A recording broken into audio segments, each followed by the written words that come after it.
Hello, everyone. Welcome to another Crusaders Court. With me, your community manager, Troy, as always, here to tell you the wonderful news. And that wonderful news is welcome to Crusader Kings. As always, if you have any questions, ask them in chat. If you have any concerns, definitely let us know. Check out our social media. We're on the forums. We have social media on Facebook, Twitter, Reddit. We also do have our community on Steam, and we have a Discord that you should definitely check out. In the meantime, we do have a very special guest with us today. We have our community ambassador, Niku, back with us as always, here to hold down the fort Yeah. and keep the faith. But we also have one of our influencers, Rose, with us today, who will be discussing her life, her experiences, and her desires and ambitions in the game. So, without much further ado, Niku, I'll let you take it away, buddy.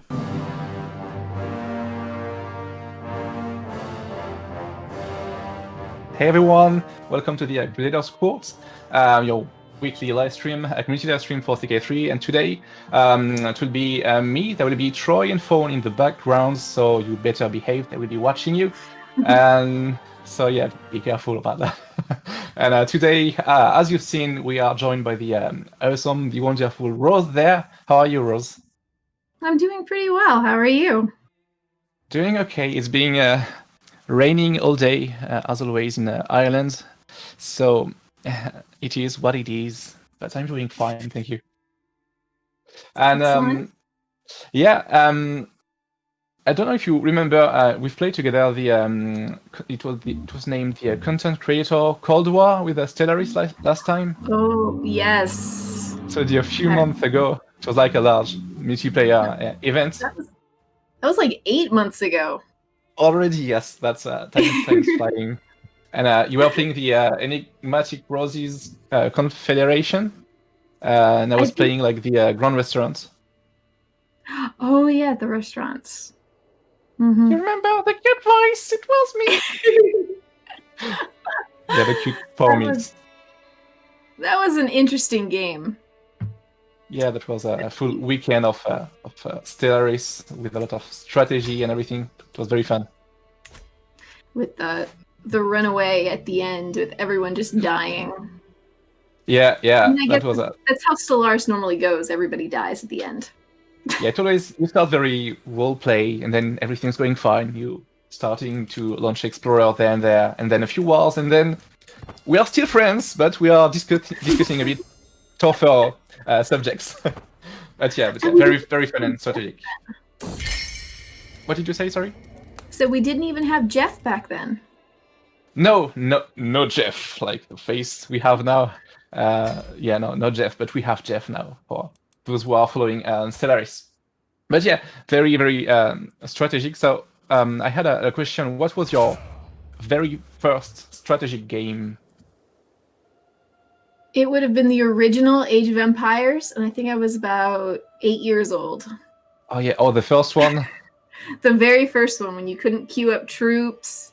Farms, yes. You had to rebuild them every time. Oh, and the elephants. The elephants were always amazing in that game. Yeah. I remember as well. I was playing with on a very old computer that you had to boot up with a key. Then you hear the sound. I was like, oh yes, it's the weekend. Yeah, good memory for that. So you are a live streamer as well. You are on Twitch, so creating content. You are streaming quite a lot of Crusader Kings 3 recently. I was wondering as well, so how did you get into streaming? When did you start, and why are you like doing this and entertaining the others? Oh, I went live on Twitch for the very first time at the end of February 2018 with the when Stellaris 2.0 came out. And it was winter. I had just moved here to New York. I was really a part of a huge board gaming group when I lived in Korea. And so I missed that atmosphere.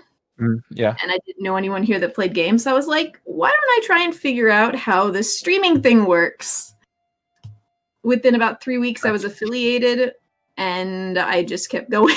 Wow, impress you in 3 weeks. Yeah, that's nice. So you've been streaming for 2 years now, almost 3 years. That's going fine. Awesome. So let's go back to CK3. And hours do you have in CK3? The community wants to know. Oh, okay. So in CK3, I currently have 598 hours. Wow, that's nice. You are just out of the tutorial now? Well, I mean, I have 41 achievements, so if that counts as tutorial. Yeah, totally. No, it's always that the players are always saying that, wow, 1,000 hours, I'm just out of the tutorial, that's a CK game, that's long to learn. About 100 to 150 of those hours were not me actually playing. Yeah. Between like the baby, doing some recording, and then leaving the game up because I've got to take care of him, and then coming back a little bit later, or running some time lapses. Yeah. And there are always like mini playthrough and different stuff to do, so it's not like you are always playing the same thing and you always know what to do. You're always discovering new stuff, so yeah, it takes sometimes hours to learn one typical playthrough. And did you play CK2 as well? Yes, I did. A lot. A lot of CK2. I have over 2,000 hours in CK2. Oh, wow. Yeah, that's nice. Awesome. That was easy to learn as well? No. I picked up I first saw CK2 right out. Steam recommended it to me about a month or so, within a month after it came out, back in 2012.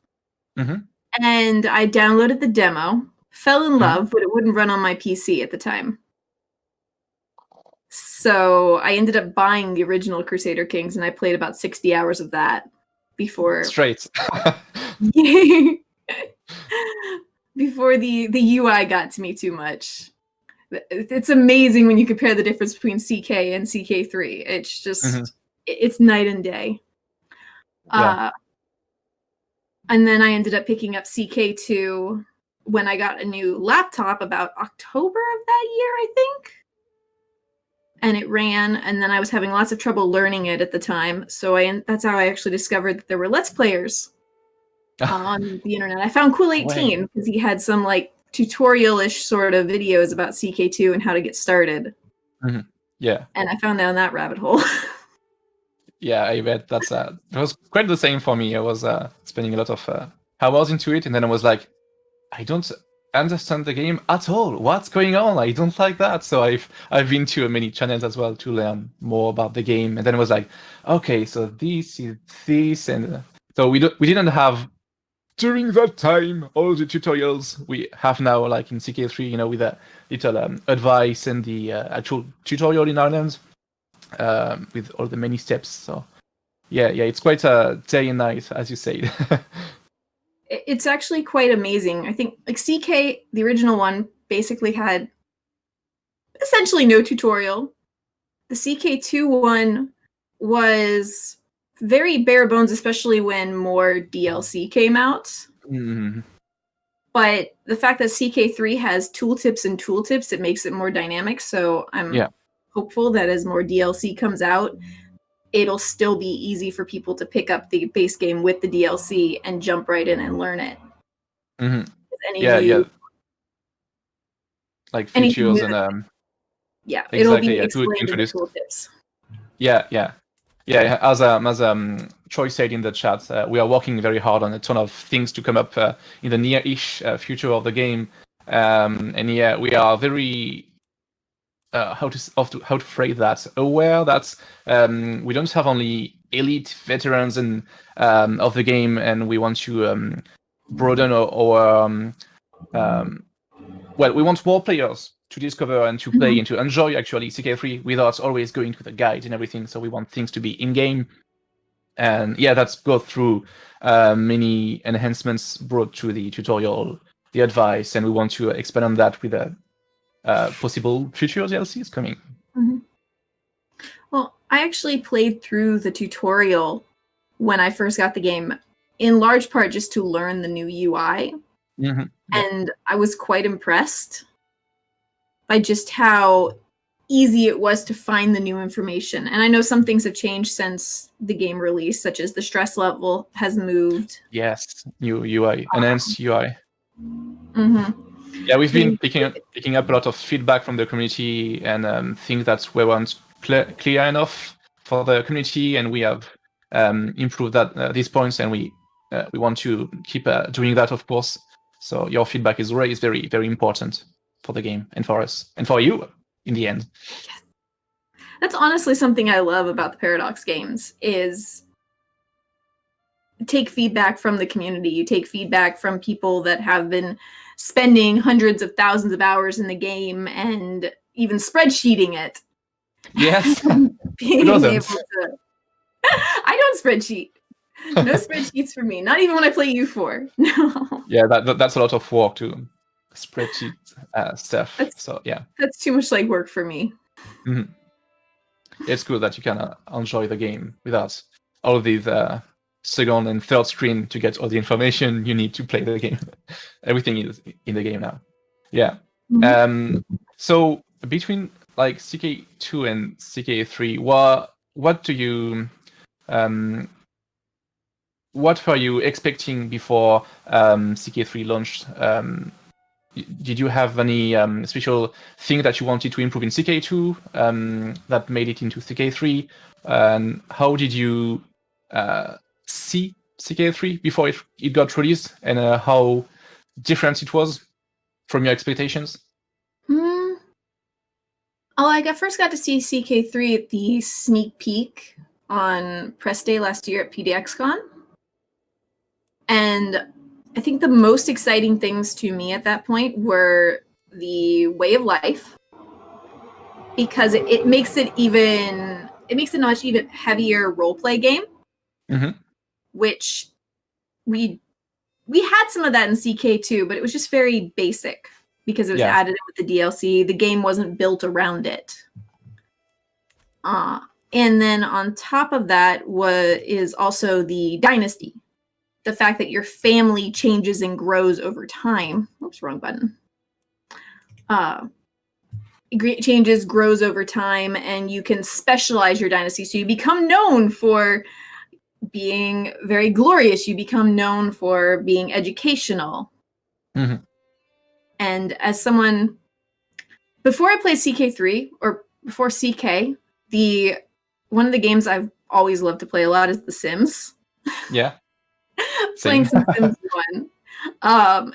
And the fact that doing like a legacy, so you mm-hmm. move your family through the generations, you create a story. And that's something that drew me to Crusader Kings originally, was the fact that you're playing a family. And you're creating a story through the generations. And CK3 with the new Dynasty Legacies, it allows you to tweak that more in game and not just have it be role play in your head. Mm-hmm. Yeah. One thing I would love to see though is return of artifacts like we had in CK2. Yeah. So you have this glorious leader who ended up forging a mighty sword, and then 3 generations later someone loses it because they're a complete inbred dunderhead. Yeah, that can happen, but yeah, I like that feature as well in CK2. We couldn't fit everything from CK2 into CK3, of course, because CK2 has 9 years of development. Well, since the release, so that's difficult. But it's only the first few months of CK3, so we have all that content already in game, and we are aiming as well to expand the game for as many years as we can. So I'm sure in 3 years that will be a completely not new game, but with many more features depending on what we want to do with the game, what the community wants to do with the game. So yeah, always nice. From the tweets that I've seen Matt put up of teaser images, it looks like we're going to get some of those things in possibly the next patch. He's posted an image of a character with a lovely little skull next to their portrait above their lifestyle. So possibly a kill list is my theory, as well as the rest of the No CB podcast. We also have a theory that there's a ruler designer incoming, considering he put a picture of Duchess Matilda here, except she had no parents or grandparents, and she was in the year 867. That's nice. You can see my poker face. But You can neither you confirm nor deny my suspicions.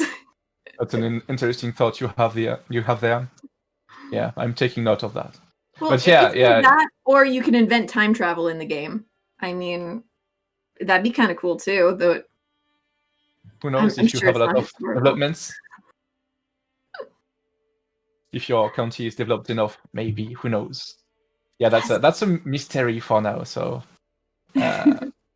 rumors in the corridors. What do you think in the chat, Detective Rose? Yeah, you've been under the spotlight with a gaming website as well that was quoting your content. I don't know if you saw it. Yes, I did. A friend of mine from back in Korea actually sent it to me. Look, it's you. Yes, that's how I first saw it. Yeah. For those who don't know, we have teased something on our social media recently. It was posted from one of our developers, Matthew Cloesi.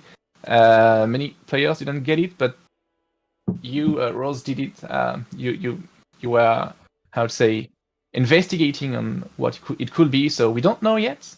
But who knows? Someone might be onto something. Well, the ruler designer was something that I always enjoyed in CK2. And then it was said on one of these live streams before CK3 release that there would be a ruler designer coming in a free patch, that it would not be DLC. Who knows?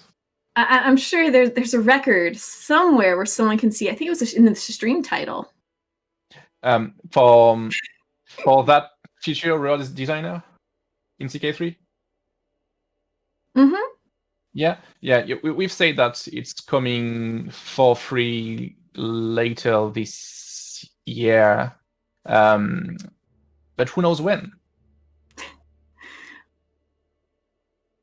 Yeah, and what was looking forward to it? Same. And what was your favorite thing in that feature in the ruler designer in CK2? I think being able to create your own dynasty, design your flag, your emblem, design, put your own name in. It wasn't picking portraits. I usually just kind of pick someone with the right skin and hair color for what I wanted, because the portraits in CK2 were good, but they weren't nearly as good as they are in CK3. And then, potentially making a story. I have to say, I usually use the mod for Ruler Designer Unlocked. Mm-hmm. So I could build a character without worrying that they'd be 70 years old. Yeah. Yeah, always nice. Yeah, and we have in game we have many vanity characters. From developers. You can actually see them in the credits of the game. All the characters from different developers going up. Yeah, for me that's the same. It adds much more flavor for me. I feel like I have to be way more careful about my family.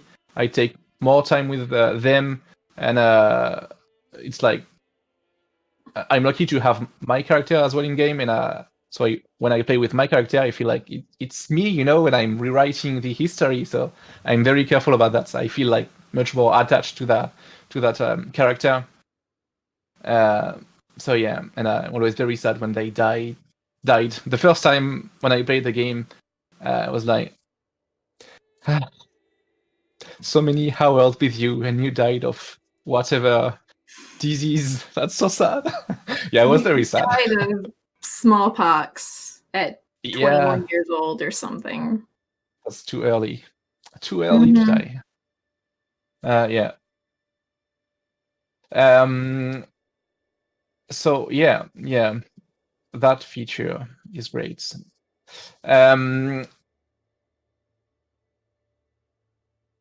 Yeah, sorry, I bugged out. I zoned out. I was thinking about all my characters and how we could do. But yeah, and that's what these games do. Yeah. We'll see how it goes. And have you found favorite playthrough yet? Do you prefer to play someone versed into the martial skills or more into the intrigue? Oh, that's tough. They're all strong and they all sort of have their place. If I'm playing someone who's tribal, Martial is probably the most powerful, just because you're constantly going to war with people. You want lots of prestige. Taking titles, yeah. Mm-hmm. Yeah. When you're playing as a vassal, though, it's sort of a mix between diplomacy or intrigue, depending on what your goals are. And it can be quite useful to stagger your characters. So you have one character who's diplomatic, and they make lots of friends, and they get good marriages lined up. And then their kid is intrigue, and they murder everyone that's in the way of those marriages inheriting something. Yeah, that's yeah. Intrigue, I'm not playing that very often. I think I've played it only once in like 200 of hours game time I have, I think. And I'm not into scheming against others most of the time. But I play like stewardship, for example.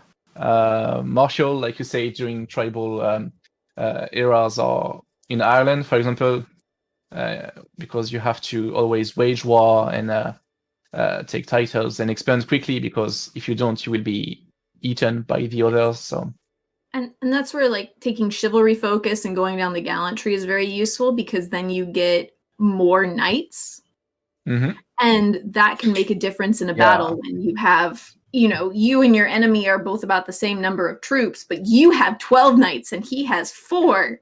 Yeah, you're gonna demolish him in battle typically. Yeah, that weighs a lot. That's very important to get. Like, if I try to look for knights and they have like 20 in prowess, I'm like, oh my god, you are my new best friend. Yeah, they wreck through the enemy lines. That's nice. Yeah. So that is one thing I'd like to see in the game, is currently when you invite characters, you can sort by all of their skills. You can't sort by prowess. Yeah, that's a fair point, though. Troy, you got that? Just because if you're marrying someone off, like one great way to get good commanders in your realm potentially is if you can marry someone in your court, like a niece, nephew, someone that wouldn't make an alliance for you. You marry them to someone with high skills to bring them into your court. And there's no easy way to sort by prowess to find out who would be good, because high martial score does not always equate to high prowess. No, it depends, yeah. And it depends as well if you want it to be the character, a commander or a knight in your army. It really changes that. Like, here's a guy who's 21 prowess, or 21 martial, but only 7 prowess. The guy under him is 20 martial and 17 prowess. Yeah. So that's a good commander for you. Does he have? Oh yeah, he has that. He has a title though. Trait, yeah. That one I love. The one you shown with the shield. It's minus 25% of levies character that die after the battle. It's always very useful, because even if you die, you still have a lot of troops after the battle. It's great. Yes, especially if someone's running a lot of light horsemen. Yeah, very useful. I haven't tried that strategy myself, but I know it's recommended to just build buildings and make all of your men at arms be light horsemen, except maybe one siege weapon. And even if you lose a battle, you're still murdering them much better. And then or if it's close, you have more knights. It's just a way to even the playing field. Yeah. And it reminds me to always be careful where you are, like, doing the battles. If you are battling in the hills or in the wetlands, even if you have like a lot of knights, a lot of levies, your army will be quite diminished, if I can say, in the swamps, because you can't bring all your armies into that. So sometimes it's something you have to be really careful, when you wage battles in there. But yeah, like, you are playing right now in Italia. Do you want to like go through a bit the features you like in that gameplay? What you are doing? Oh, I just loaded up Duchess Matilda. She was the first Yeah. person I played outside the tutorial. Nice. I was supposed to play her in the To Creator scan. Coliseum event, but Mhm. that didn't happen. So I was practicing her a lot. Yeah. Her achievement's quite fun. But let's see, like some of the features I like. I love the new UI. For the most part. Yeah. What would you like to enhance in that UI? Just something like the option to turn these off. You get all these pop-ups right here in the middle of the screen. Your screen gets very busy very fast if you have both sides open for some reason. Especially if you're getting pop-ups from the bottom. You can see almost none of the screen. Yeah. And if an events window pops up, that's you can't see the map anymore, which is not so bad if you're in single player. You can pause it, but multiplayer, you could lose your army if something happens at the wrong time. Yeah. I feel that happened to me once when I was doing a multiplayer game. I was like, oh, nice event. I was reading, with like speed 2, so it's not that fast. But when I closed the window, my army was gone, and a friend was like, ha ha ha, I got you. It happens, yeah. I do love the new buildings to a point. I like that there's a duchy building that's specialized for each duchy. Oh, yeah. And how you're going to build your men-at-arms tends to be the most important decision I see here. If you're going to go heavy with archers, you want to build the archery grounds. If you are going to, go for that light cavalry, you want to build jousting. And then you stack them up in your baronies, building the appropriate buildings, which are also neat because they're different between each area. Like here in the plains, you can build farms and fields. When you're in the hills, which one is it? You get pastoral lands only and hill farms. Yeah. It's tailored to the different landscapes, which I think makes a lot of sense because if you have land in the desert, you're not going to be building a farm. Exactly. It's not going to happen. You can really like specialize into different gameplay in the region, but if you play somewhere else, like there in the Fatimid, as you shown earlier, you won't be playing the same gameplay, so you have to learn all over and play another gameplay, experiments with new stuff. So it's always very interesting to play somewhere else. In fact, one of the runs I've done, I was focusing on tech. And that was over in Pagan, the Kingdom of Pagan over here, which in 867 is actually just a duchy. There's no kingdom formed. So you can form the kingdom yourself. And I built tall, did high developments. We had 100 development in all of our provinces by the end. Maxed out buildings, since you can improve your castle as well. And we had all of our tech before 1300, I think. It was very soon after, because let's see. Yeah, 1200. Yeah, before 1300, maybe even before 1250, we had unlocked everything. Just because by the time we got to the late medieval era, we had so much development. Our family had specialized in education to the point where when I decided let's go to war, because I wanted to get the 10 Kingdoms achievement, we exploded out and just conquered all of India. Yeah, in less than 50 years. It was glorious.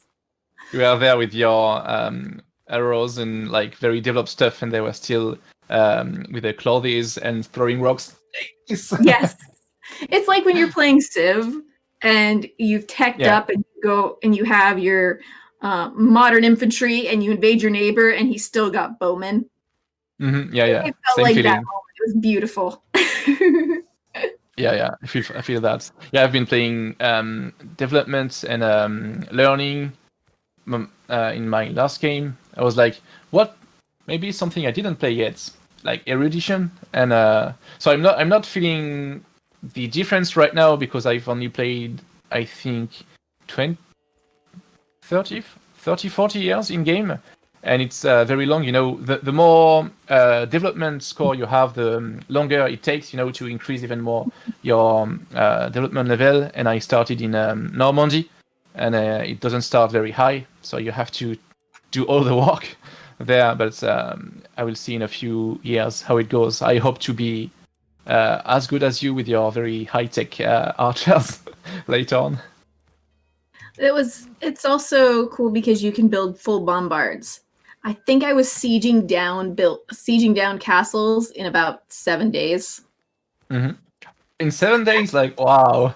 The video it's like the last 2 videos of my pagan series over on YouTube, where we just burst out and go to war. Sadly, that save file broke. I guess it just couldn't handle the awesomeness of the pagan kingdom. Mm-hmm. Yeah. But it was a lot of fun. Yeah, so you didn't kid around with mangonels, just you had like bombards, anything?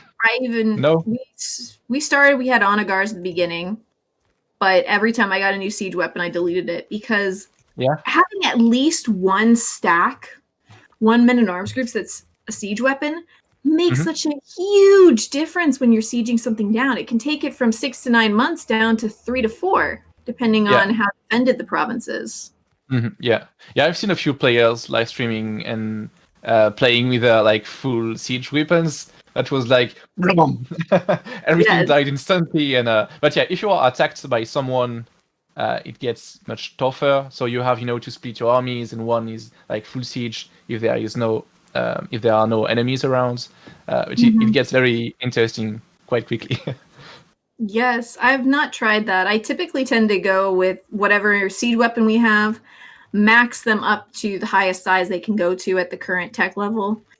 And then usually I go for the rest as either bowmen. I might throw some pikemen in if I'm fighting a lot of people that tend to go with horsemen, just because they're much better against them. But it's very much sort of a rock, paper, scissors for the most part. Though, if you're unsure or you want someone who's well-rounded, bowmen tend to be the best, in my personal opinion. Yeah, I think so as well. I've been a lot into armored footmen because they felt tougher, they did more damage. But also, I specialized full bowmen. I felt like it was much more. It was doing more damage, much quicker. It was much more interesting. So it really depends if you want to just fortify your holdings. So just take armored footmen. So yeah, as you said, it's a rock, paper, scissors. It all depends on what you want to do. I found it very interesting as well. Yeah, much like you. And it's definitely bowmen and light footmen are much easier on the budget than armored footmen. Yeah, that's very, very expensive. And you have a lot of unique men-at-arms as well, depending on where you are living, your culture and everything. And I think it was last week I was checking on special units. I think it was in the Byzantine Empire. Byzantines? Varangian. Their special armies, they were very, very expensive. And I was like, wow! But yeah, they hit tough, so that's what I wanted. Yes, you can get elephants. Elephants were so expensive. I think that was part of it over in my pagan kingdom. We had, I think, towards the end of the game, you can have like 14 stacks in a single men-at-arms or something close to that. And I had a fully maxed out elephant one. You didn't want to run across that. No. It feels like that famous movie we all know where the elephants charge. It was you got stumped. They were very expensive though. I think it was 250 gold just to build it. And then 250 for each level. Whew. It was a little outside of our budget when I built the first one. I think I should have gone into buildings, but it was the epicness of having elephants in your army. And I was doing a lot of fighting at the beginning against my vassals, since they were all my family members and seemed to think that they should rule instead of me. Yeah, that always happen most of the time. If you are not like friends or your opinion is not that high with them, they will try to eat you, if I can say. Mm. Yeah, that's always great to have like special armies. It feels like you are playing that culture really. This is something that I have yet to do, is build a university. That's tough. Get It's 40 development level like 40. Wow, yeah, 40. that's Yep. very high. You'd have to focus. Though, if you are focusing and sending your steward to, focus developments in your capital, Mhm. I found long term it's actually better than collecting taxes, because as development Yes, goes up, you're going to get more taxes. You're going to have better more buildings. levies as well. Yeah, So if you're going Yeah, for it's a long something. game, Yes, exactly. That's something for the long run. and unlike your bishop, you can actually, try and find a good steward. Yeah. What's the score of the Chancellor? 2 or 20? Oh, This Chancellor 26. 26. Yeah, Wow. this guy's pretty amazing. Yeah. The Count of Keep Lucca. him. Nice. I Yeah, think that's 8 and randomly 7. decided, because I don't remember him being that good in my give a dog a bone achievement run. Mm-hmm. Yeah. I really don't. And with that kind of bishop, like 7 in learning, what do you do usually? Do you want to murder him? Or do you want to just go along? That's it? When he's this old, I kind of tend to ignore him. Yeah. If you have a different religion, you might be able to replace him. Mm-hmm.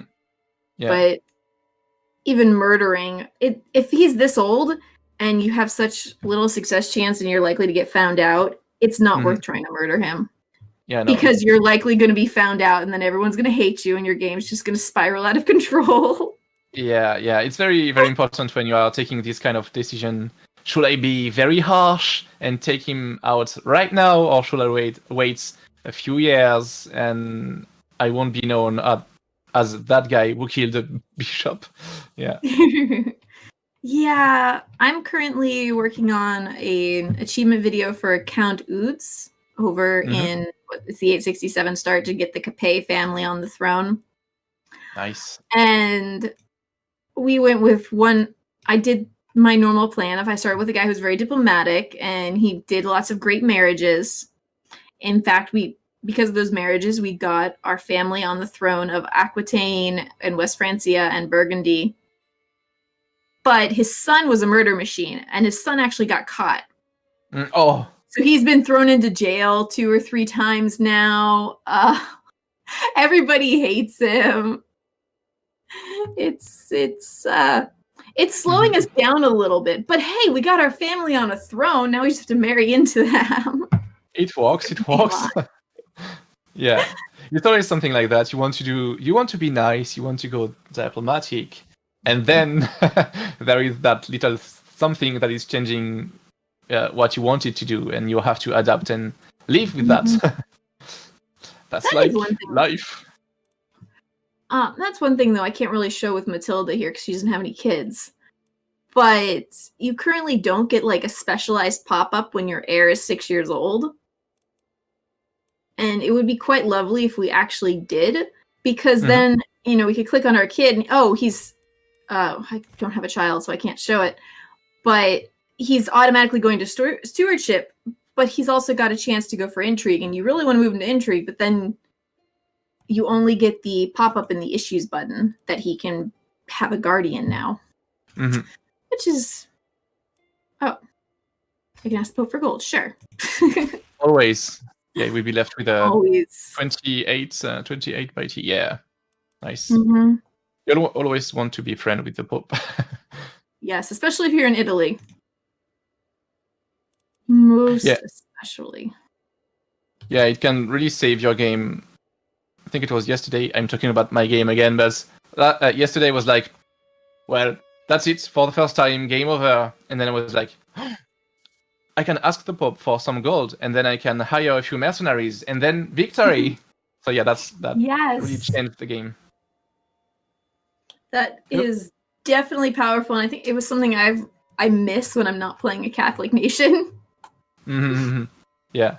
It's so powerful to be able to just do that and grab mercs and save yourself from the faction that's trying to replace you, or your neighbor that has decided he has a claim on your duchy and is going to take it, or whatever issues are happening.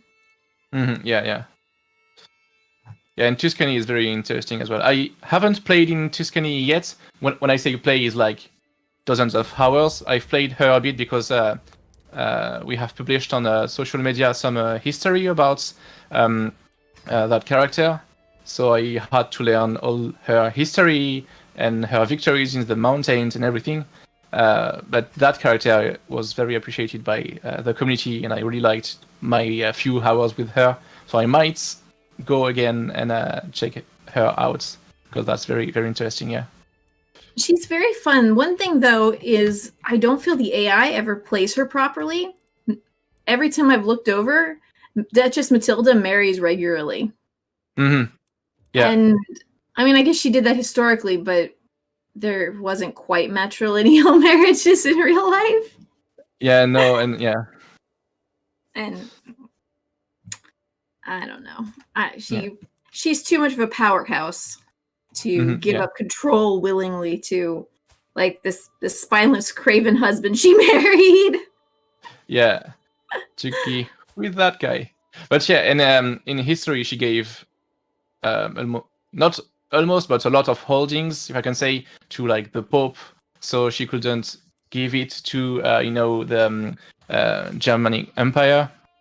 How many titles do you have right now with Matilda? 6. She's got 2 duchies and 6 counties. Yeah. And then she has claims on 6 more. Yeah. She's very powerful. Yeah, I think with the Give a Dog a Bone achievement, which you have to form Italy. It's in here somewhere. There we go. Starting as Matilda di Canossa in 1066, lead your dynasty to rule the Kingdom of Italy, have at least 50 living dynasty members, and found a holy order. I've managed to form Italy with her and get the holy order all in her lifetime. And then her son was a murder machine and a seduction machine, and made sure the family had 50 dynasty members. He was not nice. I think he seduced his daughter at one point. Yeah, I was about to say, life finds a way, but no, sorry. Yeah, that can happen. Yeah, if you have a few titles or very interesting things, you want to keep things in the family. Yeah, I mean, if your son-in-law isn't helping your daughter make kids, and you really need to get to 50 dynasty members, and you're at 48. Hey, just taking what you have to do. Yes, that's a great opportunity, if I can say. Yeah. Do you want to? Because I've seen a few questions popping up sometimes. Do you want to have a look at the chat and the chat? You watching? Yes. If you want to ask any questions to Rose, like she's a live streamer and she's doing content, of course. And playing CK3. Maybe if you have any question about the game, she could help you with. In the meantime, you can tell us what you are doing right now and why your armies are in England. Or we married the son. we married the son of William the Conqueror. No, we married someone in his family, and we got an alliance with the William the Conqueror. And so we're here fighting him. Oh, yeah. Here we go. Here you go, chat. Be the air. I did see a question from Spicy Water Boy asking if the baby is real. And yes, the baby is very real. This is Rosebud. Ta-da! He's about 6 months old. And he's quite often in his carrier when I'm streaming or recording. Starting early so you can get all these skills points. Thank you, Star.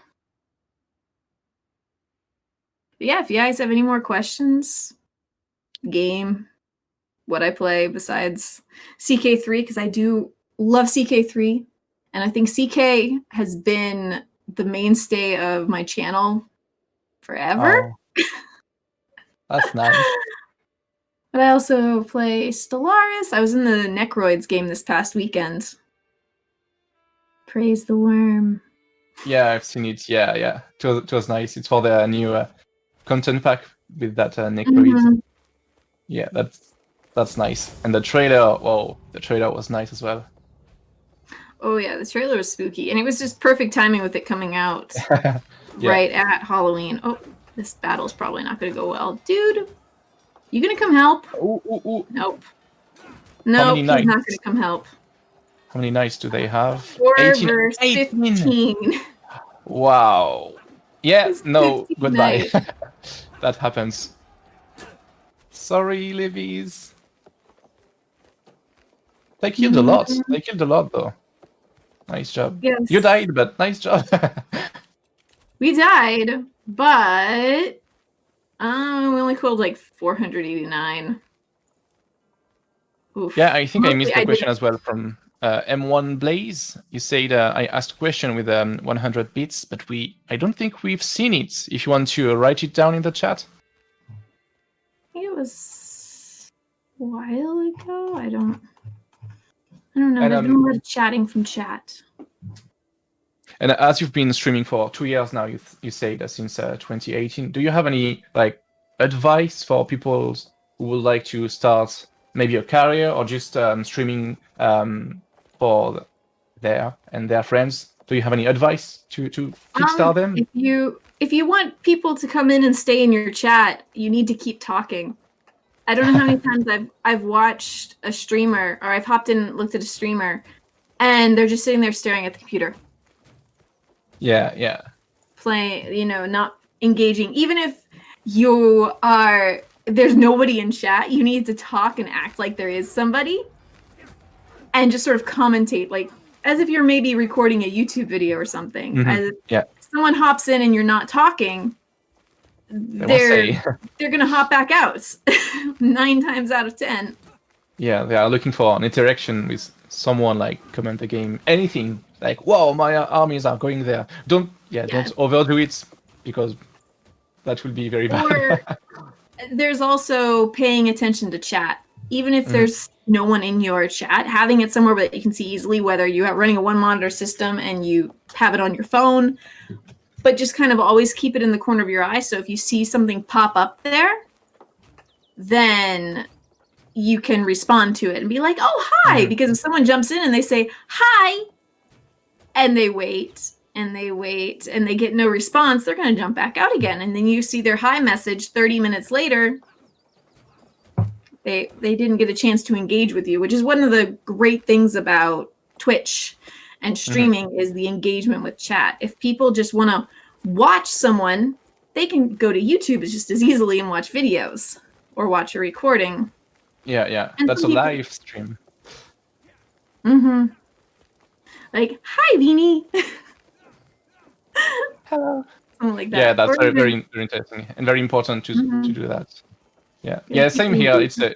It's everywhere. Sometimes I'm like, let's discover a few like streamers. Oh, only one viewer. Let's go. Let's find out. And they are like sleeping or not talking out yet. That's not very, very entertaining. Yeah, my very first streams, they're on YouTube, but they're unlisted. I am quite happy they're unlisted, but I did actually share them in chat earlier this week because I just did a just chatting chat and we were talking about stuff. And I shared that. And you can tell I'm talking the whole time, but my camera is so bad. I've got a cheap little Logitech headset on. Like one of those little $20 headsets. The audio is garbage. Not that bad. And yet, I still had people coming into my chat. And I had that for the first month. I hit affiliate with that, just streaming Stellaris and CK2. Yeah. Just because of the engagement and energy. Yeah, exactly. Yeah. I was about to say, it's not because you have like a 100 euros headset or lightning and everything, if you are not like giving the energy and interacting with the people live for the live stream, It won't work a lot. Yep. You just need something to get yourself across. You don't have to go with a video. One of my favorite streamers to do multiplayer with and watch, Zaldor, he is never had a camera. Never. And he has a very loyal fan base that comes in and watches him on every single stream. And he still gets new engagement and stuff just because he's making things interesting verbally, vocally. Yeah. People are listening, and then he's making up for the lack of having a face cam by keeping the game very interesting. Yeah. He's also utterly terrible at CK compared to what I'm used to, but he might be better at CK3 now. CK2. Yeah, at least if you have the voice, a great voice, like very soothing voice, you want to stay there after work, like I can just listen to that person talking about games for hours. Or... Yep, it also sort of depends on the mood. There's some streamers do very well. They keep very calm, peaceful voice, and you come in and you just kind of chill, and you got it up on the other computer while you're doing something. You put it on the TV while you're making dinner. Yeah. And then other streamers are very loud, and you have to kind of be engaged the whole time. Yeah. It creates very different viewing experiences. Yeah, it really depends. We are like all different. That's a good thing. And sometimes you want to have something very energetic, and sometimes you want to be very calm. And yeah, we're all different, so it's cool to have different persons doing that different energy for you. It's great. Hi, Mr. Moon. Hey, is he French? Yes, I am very French, and I can do a better accent if you want. Hey there. I'm doing my best. Not French. I forgot the flux CK2 can become. Sometimes, yeah. CK2 what has... can get very messy. Very fast. Yeah. Do you have any more question for Rose before she goes away and vanish? Yes, before I later. Back over to my own channel. Who are you, Rose? And Niku. I am Rose. I am Enigmatic Rose 4 on all social medias. And no, I do not work for Paradox. I live in New Yorkish area, keeping that general. I've played all Paradox games, though CK and Stellaris are definitely my two up top of the strategy games. I've played EU4. I tend to do it more with multiplayer. Just because, again, I love the roleplay aspect, and I feel like EU4 single player, I don't get as much of the roleplay. Yeah. It's not as fun to play. Yeah, stories are very, very important as well. For my immersion. I like other games too, such as oh god, I love The Sims. I've been playing that since I was about 11 years old, 12 years old, whenever the first Sims came out. Yeah. Prison Architect, City Skylines, RimWorld, things where you can create stories, you can build things, whether it's you're building an empire, or you're building a prison, because someone's got to do it. Yeah, managements and stories are your best games then. Yeah. Typically with the strategic edge. Yeah. And you can have it all with Paradox. Yes. Advertisement. I was so happy when Prison Architect got bought by Paradox. I was like, oh my god, another one of the games I love is now under the Paradox umbrella. Yeah, nice. And I would have to say CK over EU. Maybe EU5 whenever it comes out. That's just my own prediction. Paradox cannot say anything. I have no idea. But maybe EU5 might change my mind. But as it is, EU4 I've got 321 hours in. CK2 is 2,000. And CK3 is almost at 600 now. Yeah. Yeah. And then Stellaris is sitting at 759 hours. What makes me think it'd come out? Because we're already on EU4. So there have been 3 times we've had new versions of EU. So a 5th time would not surprise me. Yeah.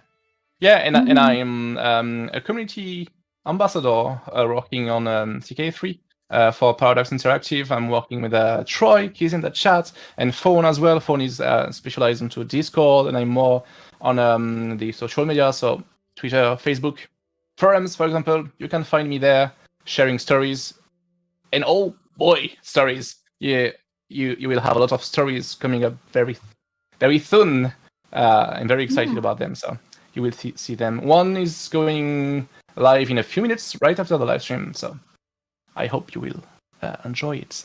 And yeah, so stream will be ending very soon. I think it's already time to go. So yeah, thank you very much for joining us. It was very great to having us here, Rose. Thank you very much. And thank you for inviting me. You're welcome. Thank you again. I would say thank you, but he's sleeping. Oh yeah, I bet he will be a great ruler for CK5 later. Yeah, I'm kidding. Yeah, and thank you, chat, for joining us as well. Oh, I saw my face. I looked very ridiculous, but thank you, chat, for joining us. We will see you and you and you. We will see each other very soon on social media everywhere. I will share Rose's channels on the chat again. Yeah, enjoy the weekend. See you very soon, and take care.